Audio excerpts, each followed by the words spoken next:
Kisah Para Rasul 16. Timotius turut serta dengan Paulus. Paulus datang juga ke Derbe dan ke Listra. Di situ ada seorang murid bernama Timotius. Ibunya adalah seorang Yahudi dan telah menjadi percaya, sedangkan ayahnya seorang Yunani. Timotius ini dikenal baik oleh saudara-saudara di Listra dan di Ikonium, dan Paulus mau supaya ia menyertainya dalam perjalanan. Paulus menyuruh menyolatkan dia karena orang-orang Yahudi di daerah itu, sebab setiap orang tahu bahwa bapaknya adalah orang Yunani. Ayat keempat, Paulus menyeberang ke Makedonia. Dalam perjalanan keliling dari kota ke kota, Paulus dan Silas menyampaikan keputusan-keputusan yang diambil para rasul dan para penatua di Yerusalem dengan pesan supaya jemaat-jemaat menurutinya. Demikianlah jemaat-jemaat diteguhkan dalam iman dan makin lama makin bertambah besar jumlahnya. Mereka melintasi tanah Frigia dan tanah Galatia karena Roh Kudus mencegah mereka untuk memberitakan Injil di Asia. Dan setibanya di Misia, mereka mencoba masuk ke daerah Bitinia, tetapi Roh Yesus tidak mengizinkan mereka. Setelah melintasi Misia, mereka sampai di Troas. Pada malam harinya tampaklah oleh Paulus suatu penglihatan. Ada seorang Makedonia berdiri di situ dan berseru padanya, katanya, "Menyeberanglah kemari dan tolonglah kami." Setelah Paulus melihat penglihatan itu, segeralah kami mencari kesempatan untuk berangkat ke Makedonia, karena dari penglihatan itu kami menarik kesimpulan bahwa Allah telah memanggil kami untuk memberitakan Injil kepada orang-orang di sana. Lalu kami bertolak dari Troas dan langsung berlayar ke Samotrake, dan keesokan harinya tibalah kami di Neapolis. Dari situ kami ke Filipi, kota pertama di bagian Makedonia ini, suatu kota perantauan orang Roma. Di kota itu kami tinggal beberapa hari. Ayat ke-13, Paulus di Filipi. Pada hari Sabat, kami keluar pintu gerbang kota. Kami menyusur tepi sungai dan menemukan tempat sembahyang Yahudi yang sudah kami duga ada di situ. Setelah duduk, kami berbicara kepada perempuan-perempuan yang ada berkumpul di situ. Seorang dari perempuan-perempuan itu bernama Lydia turut mendengarkan. Ia seorang penjual kain ungu dari kota Tiatira yang beribadah kepada Allah. Tuhan buka hatinya sehingga ia memperhatikan apa yang dikatakan oleh Paulus. Sesudah ia dibaptis bersama-sama dengan seisi rumahnya, ia mengajak kami, katanya, jika kamu berpendapat bahwa aku sungguh-sungguh percaya kepada Tuhan, marilah menumpang di rumahku." Ia mendesak sampai kami menerimanya. Pada suatu kali ketika kami pergi ke tempat sembahyang itu, kami bertemu dengan seorang hamba perempuan yang mempunyai roh tenun dengan tenunan-tenungan tuannya yang peroleh penghasilan besar. Ia mengikuti Paulus dan kami dari belakang sambil berseru, katanya, "Orang-orang ini adalah hamba Allah yang maha tinggi. Mereka memberitakan kepadamu jalan kepada keselamatan." Hal itu dilakukannya beberapa hari lamanya. Tetapi ketika Paulus tidak tahan lagi akan gangguan itu, ia berpaling dan berkata kepada roh itu, "Demi nama Yesus Kristus aku menyeru engkau keluar dari perempuan ini." Seketika itu juga keluarlah roh itu. Ayat 19, kepala penjara Filipi. Ketika tuan-tuan perempuan itu melihat bahwa harapan mereka akan mendapat penghasilan lenyap, mereka menangkap Paulus dan Silas, lalu menyeret mereka ke pasar untuk menghadap penguasa. Setelah mereka membawa keduanya menghadap pembesar-pembesar kota itu, berkatalah mereka, katanya, "Orang-orang ini mengacau kota kita ini karena mereka orang Yahudi, dan mereka mengajarkan adat istiadat yang kita sebagai orang Rom tidak boleh menerimanya atau menurutinya." Juga orang banyak bangkit menentang mereka. Lalu pembesar-pembesar kota itu menyuruh mengoyakkan pakaian dari tubuh mereka dan mendera mereka. Setelah mereka berkali-kali didera, mereka dilemparkan ke dalam penjara. Kepala penjara diperintahkan untuk menjaga mereka dengan sungguh-sungguh. Sesuai dengan perintah itu, kepala penjara memasukkan mereka ke ruang penjara yang paling tengah dan membelenggu kaki mereka dalam pasungan yang kuat.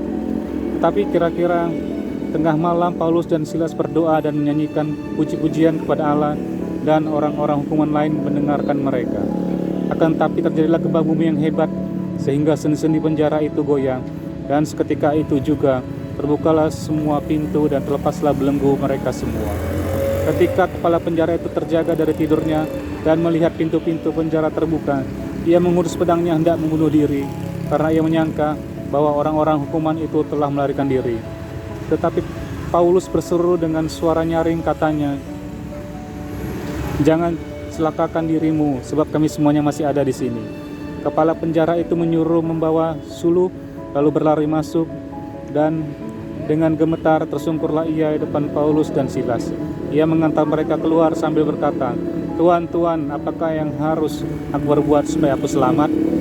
Jawab mereka, "Percayalah kepada Tuhan Yesus Kristus dan engkau akan selamat, engkau dan seisi rumahmu."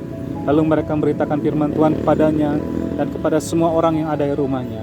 Pada jam itu juga kepala penjara itu membawa mereka dan membasuh bilur mereka. Seketika itu juga ia dan keluarganya memberi diri dibaptis. Lalu ia membawa mereka ke rumahnya dan menghidangkan makanan kepada mereka, dan ia sangat bergembira bahwa ia dan seisi rumahnya telah menjadi percaya kepada Allah. Setelah hari siang, pembesar-pembesar kota menyuruh pejabat-pejabat kota pergi kepada kepala penjara dengan pesan, "Lepaskanlah kedua orang itu." Kepala penjara meneruskan pesan itu kepada Paulus, katanya, "Pembesar-pembesar kota telah menyuruh melepaskan kamu, jadi keluarlah kamu sekarang dan pergilah dengan selamat." Tetapi Paulus berkata kepada orang-orang itu, "Tanpa diadili mereka telah mendera kami, warga negara Roma, di muka umum, lalu melemparkan kami ke dalam penjara. Sekarang mereka mau mengeluarkan kami dengan diam-diam? Tidak mungkin demikian. Biarlah mereka datang sendiri dan membawa kami keluar." Pejabat-pejabat itu menyampaikan perkataan itu kepada pembesar-pembesar kota. Ketika mereka mendengar bahwa Paulus dan Silas adalah orang Rom, maka takutlah mereka. Mereka datang minta maaf, lalu membawa kedua rasul itu keluar dan mohon supaya mereka meninggalkan kota itu. Lalu mereka meninggalkan penjara itu dan pergi ke rumah Lydia. Dan setelah bertemu dengan saudara-saudara di situ dan menghiburkan mereka, berangkatlah kedua rasul itu. Kisah para Rasul pasal yang ke-17. Keributan di Tesalonika. Paulus dan Silas mengambil jalan melalui Amfipolis dan Apolonia dan tiba di Tesalonika. Di situ ada sebuah rumah ibadat orang Yahudi. Seperti biasa, Paulus masuk ke rumah ibadat itu 3 hari Sabat berturut-turut yang membicarakan dengan mereka bagian-bagian dari kitab suci. Ia menerangkannya kepada mereka dan menunjukkan bahwa Mesias harus menderita dan bangkit dari antara orang mati. Lalu ia berkata, "Inilah Mesias, yaitu Yesus yang kuberitakan kepadamu." Beberapa orang dari mereka menjadi yakin dan mengaku diri dengan Paulus dan Silas, dan juga sejumlah besar orang Yunani yang takut kepada Allah, dan tidak sedikit perempuan-perempuan terkemuka.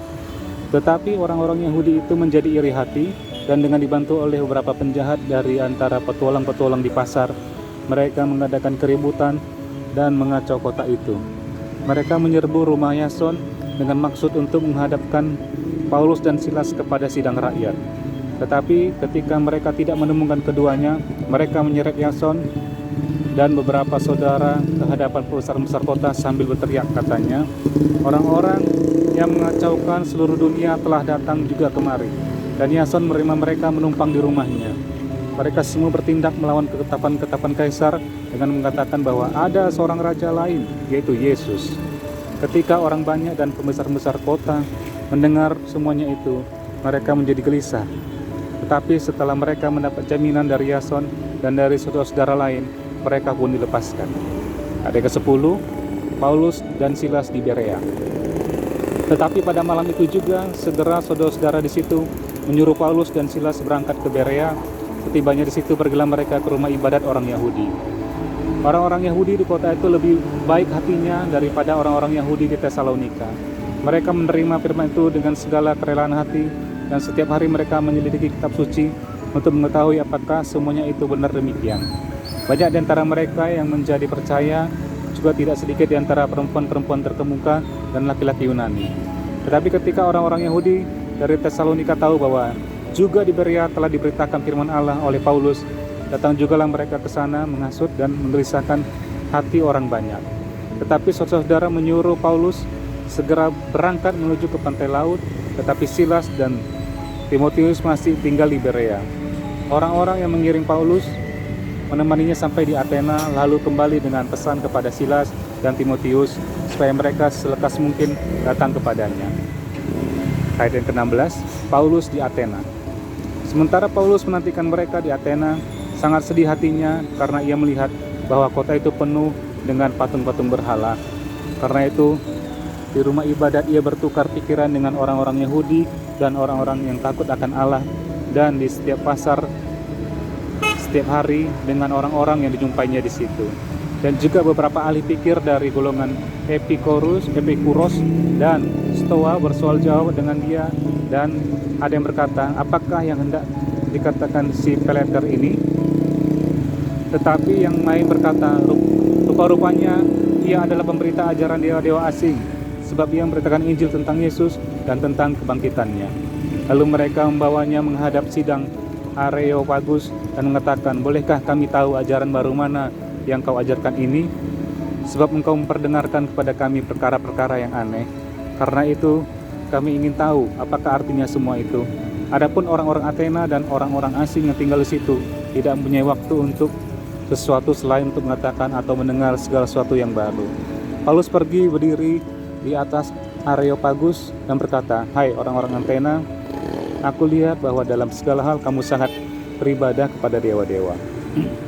Sebab ketika aku berjalan-jalan di kotamu dan melihat-lihat barang-barang pujaanmu, aku menjumpai juga sebuah mezbah dengan tulisan, kepada Allah yang tidak dikenal. Apa yang kamu tahu, apa yang kamu sembah tanpa mengenalnya, itulah yang kuberitakan kepada kamu. Allah yang telah menjadikan bumi dan segala isinya, Ia adalah Tuhan atas langit dan bumi. Tidak diam dalam kuil-kuil buatan tangan manusia, dan juga tidak dilayani oleh tangan manusia, seolah-olah ia kekurangan apa-apa, karena dialah yang memberikan hidup dan napas dan segala sesuatu kepada semua orang. Dari satu orang saja ia telah menjadikan semua bangsa dan umat manusia untuk mendiami seluruh muka bumi, dan ia telah menentukan musim-musim bagi mereka dan batas-batas kediaman mereka, supaya mereka mencari Dia dan mudah-mudahan menjamah dan menemukan Dia, walaupun Dia tidak jauh dari kita masing-masing. Sebab di dalam Dia kita hidup, kita bergerak, kita ada, seperti yang telah juga dikatakan oleh pujangga-pujanggamu. Sebab kita ini dari keturunan Allah juga.